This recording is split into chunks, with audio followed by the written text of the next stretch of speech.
Los Angeles का मौसम अक्सर गर्म और शुष्क होता है।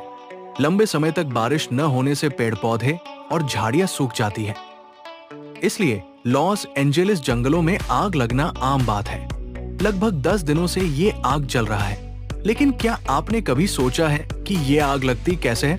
इस वीडियो में जानिए जंगलों में आग लगने के मुख्य कारण, जैसे तेज गर्मी, बिजली गिरना, मानवीय लापरवाही और तेज हवाएं। आग बुझाने वाले हेलीकॉप्टर और विमान हवा से फायर रिटार्डेंट केमिकल्स गिरा रही है।